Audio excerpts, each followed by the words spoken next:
how China is rewriting the book on human origins. Fossil finds in China are challenging ideas about the evolution of modern humans and our closest relatives on the outskirts of Beijing. And this is a skull of the Beijing Man. A small limestone mountain named Dragonbone Hill rises above the surrounding sprawl.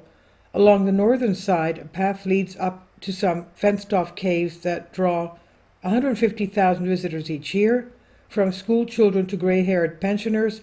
It was here in 1929 that researchers discovered a nearly complete ancient skull that was determined was roughly 500,000 years old. Dubbed the Peking Man, it was about the earliest human remains ever uncovered, and it helped to convince many researchers that humanity first evolved in Asia. So 500,000 years old.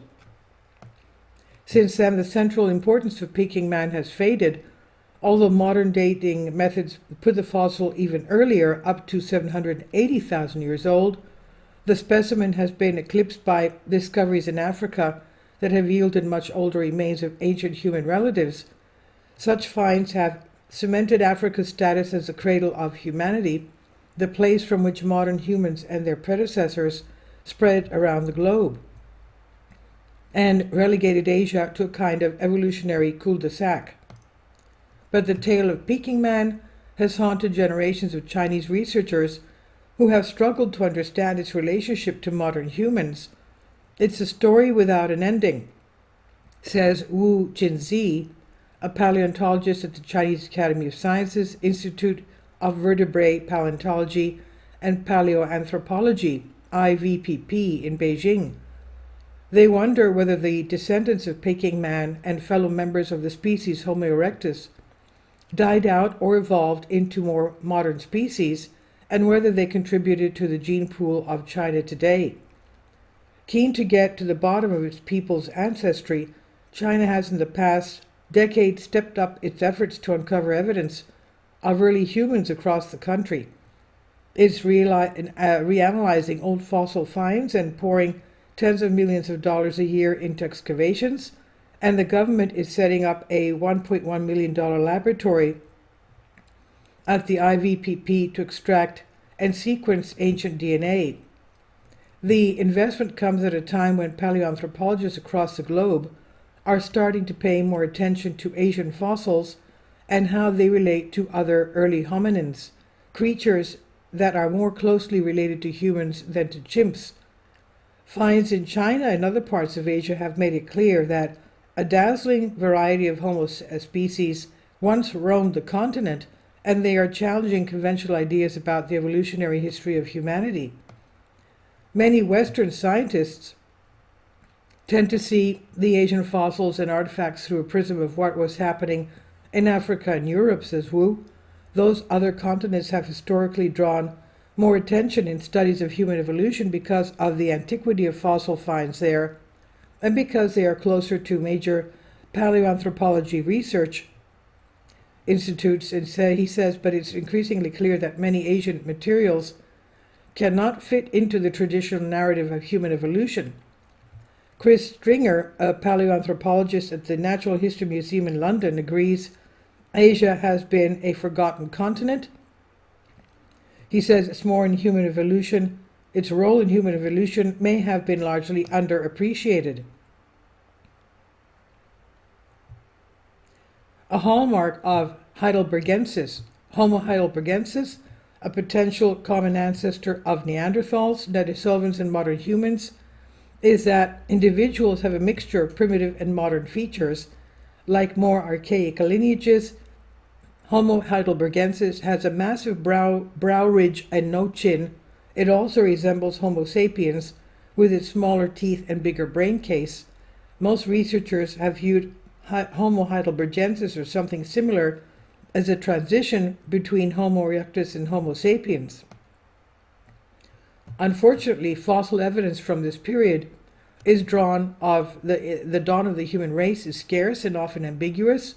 It's the least understood episode in human evolution, says Russell Chichon, paleoanthropologist, University of Iowa, but is central to our understanding of humanity's ultimate origin.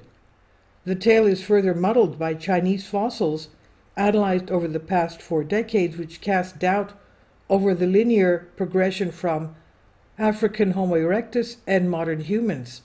They show that between roughly 900,000 and 125,000 years ago, East Asia was teeming with hominins endowed with features that would place them somewhere between Homo erectus and Homo sapiens, says Wu. These fossils are a big mystery, says Chutcon, and they clearly represent more advanced species than Homo erectus, but nobody knows what they are because they don't seem to fit into any category we know. The fossils' transitional characteristics have prompted researchers because the oldest of these forms, 2 skulls uncovered in Yunqiai in Hubei province in China, date back 900,000 years, and Stringer even suggests that Homo heidelbergensis might have originated in Asia and then spread to other continents. But many researchers, including most Chinese paleontologists, contend that the materials from China are different from European and African heidelbergensis fossils, despite some apparent similarities. One nearly complete skull unearthed in Dali in Shanxi province, dated to 250,000 years ago, has a bigger brain case, a shorter face, and lower cheekbone than most heidelbergensis specimens, suggesting that the species was more advanced. Such transitional forms persisted for hundreds of thousands of years in China until species appeared with such modern traits that some researchers have classified them as Homo sapiens. One of the most recent of this is represented by 2 teeth and a lower jawbone, dating to about 100,000 years ago, unearthed in 2007. Most Chinese paleontologists and a few ardent supporters from the West think that the transitional fossils are evidence that Peking man was an ancestor of modern Asian people, and this model, known as multi-regionalism or continuity with hybridization, hominins descended from Homo erectus in Asia, interbred with incoming groups from Africa and other parts of Eurasia, and their progeny gave rise to the ancestors of modern East Asians, says Wu. Support for this idea also comes from artifacts in China. In Europe and Africa, stone tools changed markedly over time, but hominins in China used the same type of simple stone instruments from about 1.7 million years ago to about 10,000 years ago, and according to Gao Xing, an archaeologist at the IVPP, this suggests that local hominins evolved continuously with little influence from outside populations. And this is a very long article if you want to see it. This is by jnqnature.com, Unbended Reality.